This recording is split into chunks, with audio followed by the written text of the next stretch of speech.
Film एक TV interview से शुरू होती है जहां डॉक्टर एलिस क्रिपिन कहती है कि उन्होंने कैंसर का इलाज ढूंढ लिया है। उन्होंने मीजल्स वायरस को जेनेटिकली री इंजीनियर्ड करके कैंसर के लिए वैक्सीन बनाई है और सभी टेस्ट सफल रहे हैं। लेकिन ये वायरस कुछ दिनों बाद म्यूटेट होकर एक महामारी बन जाता है जिसमें दुनिया की 90% आबादी मर जाती है। 9% लोग इन्फेक्ट होकर डार्क सीकर्स बन जाते हैं और बचे हुए 1% लोग ही इम्यून होते हैं जिन्हें इस वायरस से कुछ भी नहीं होता। 3 साल बाद न्यूयॉर्क शहर अब एक भूतिया जगह बन चुका है जहां अब सड़कें घास से ढकी हुई हैं। सब बिल्डिंग्स खाली है, सब सुनसान पड़ा हुआ है। यहाँ हम डॉक्टर रॉबर्ट नेविल और उनका डॉग सैम को देखते हैं जो कार से हिरन का शिकार कर रहे होते हैं। ये उनका रोज का रूटीन होता है। तभी एक शेरों का झुंड वहां पे आता है और हिरन को मार देता है। डॉक्टर रॉबर्ट की घड़ी का अलार्म बजता है जिससे ये पता चलता है कि सूरज ढलने वाला है और वापस घर लौटने का समय हो गया है। रॉबर्ट तुरंत सैम को लेकर घर लौटता है।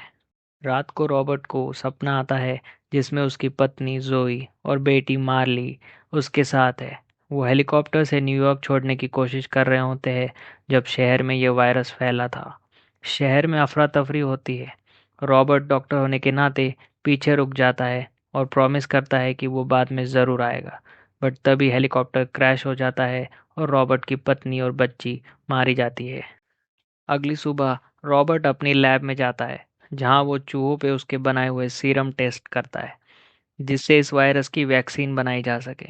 बहुत से चूहे मर जाते हैं और कुछ बचे हुए हिंसक हो जाते हैं।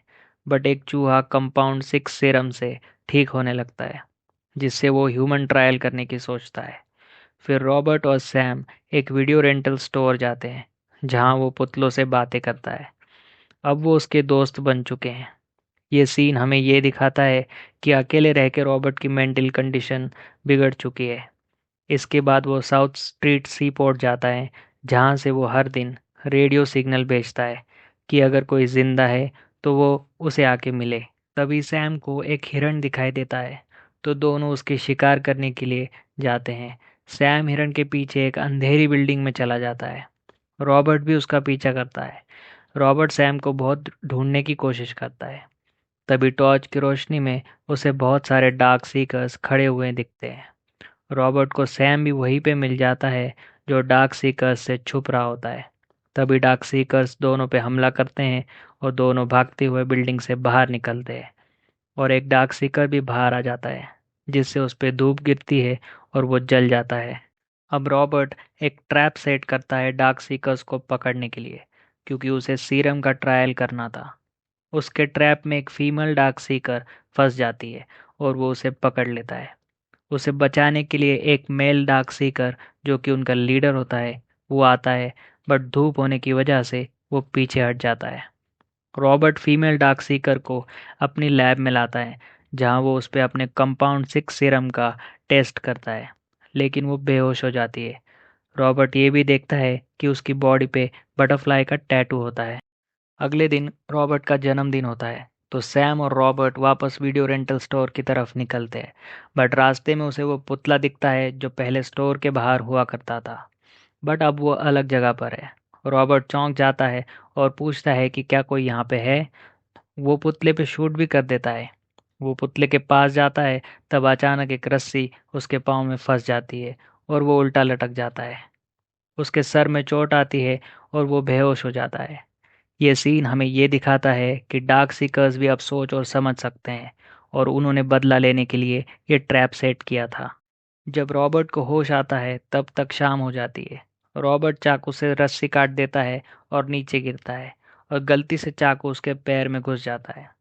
तभी वो देखता है कि सामने वाली बिल्डिंग में डार्क सीकर्स का लीडर उसके कुत्तों के साथ खड़ा होता है और वो धूप के जाने का इंतजार कर रहा होता है।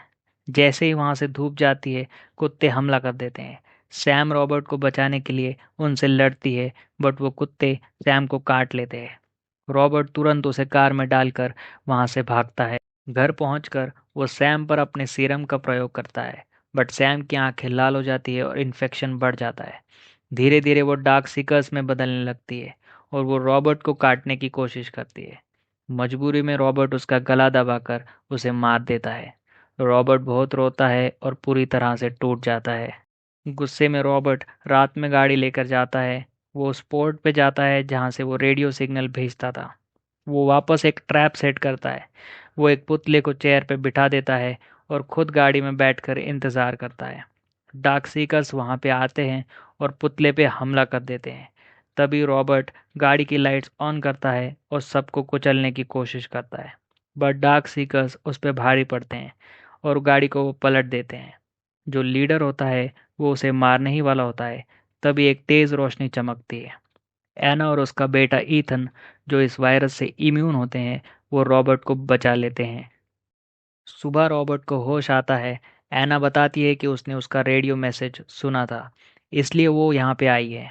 और अब वो वॉरमाउंट की तरफ जा रहे हैं, जहाँ सर्वाइवर्स कॉलोनी है, जहाँ इनके जैसे और भी लोग जिंदा हैं। रॉबर्ट को विश्वास नहीं होता और वो गुस्से में कहता है कि सब मर चुके हैं और कोई भी जिंदा नहीं है, और वो अपने रूम में चला जाता है। गुस्सा ठंडा होने के बाद रॉबर्ट एना और ईथन से माफ़ी मांगता है और एना को उसकी जान बचाने के लिए थैंक यू बोलता है। बाद में तीनों बाहर जाते हैं। रॉबर्ट और एना बातें करते हैं और ईथन पूल में स्विम करता है। ईथन कहता है कि पानी बहुत ठंडा है। ये बात सुन के रॉबर्ट को आइडिया आता है और सब वापस घर के लिए निकलते हैं।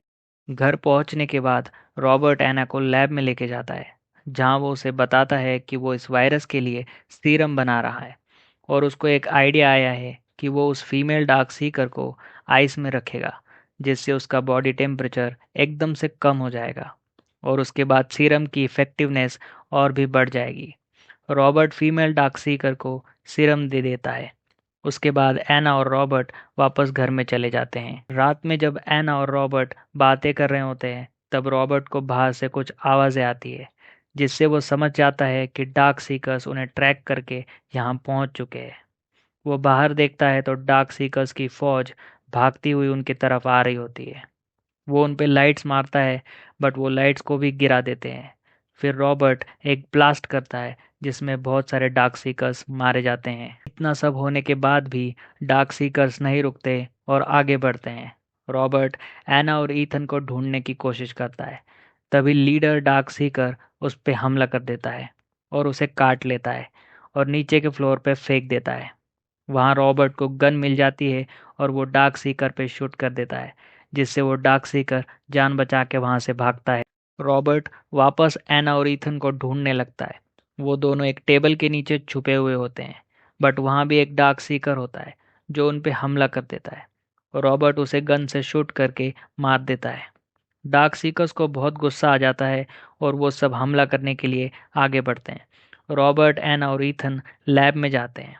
यहाँ वो देखते हैं कि रॉबर्ट ने जो सीरम बनाया है वो काम कर रहा है और वो फीमेल डार्क सीकर ठीक हो रही है। तभी वहाँ पे डार्क सीकर्स आ जाते हैं और कांच का दरवाज़ा तोड़ने की कोशिश करते हैं। लीडर वहाँ पे आता है और सबको हटाता है और अपना सर पटक के कांच तोड़ने लगता है, जिससे कांच में क्रैक आने लगता है। रॉबर्ट उन्हें समझाने की कोशिश करता है कि वो सबको ठीक कर देगा, उसे इलाज मिल गया है, बट वो नहीं सुनता। लीडर उस कांच के डोर पे बटरफ्लाई बनाता है, जैसा टैटू उस फीमेल डार्क सीकर की बॉडी पर होता है। ये देख के रॉबर्ट को समझ आ जाता है कि लीडर उसे बचाने आया है, क्योंकि वो उसकी प्रेमिका है। रॉबर्ट अपनी गन नीचे रख देता है। एना को वो दरवाज़ा खोलने के लिए कहता है और फीमेल डार्क सीकर को लेकर बाहर आता है और उसे सौंप देता है। उसके साथ ही रॉबर्ट को मारने की कोशिश करते हैं, बट लीडर उनको रोक देता है। रॉबर्ट फीमेल डार्क सीकर को होश में लाता है। फिर लीडर डार्क सीकर अपनी प्रेमिका को गले लगाता है। रॉबर्ट अपना सर झुका के सॉरी बोलता है और सभी डार्क सीकर्स वहाँ से चले जाते हैं। फिल्म के आखिरी सीन में हम देखते हैं रॉबर्ट, एना और ईथन वर्मोंट की तरफ निकल पड़ते हैं, जहाँ सर्वाइवर्स कॉलोनी है, और यहीं पे मूवी ख़त्म हो जाती है।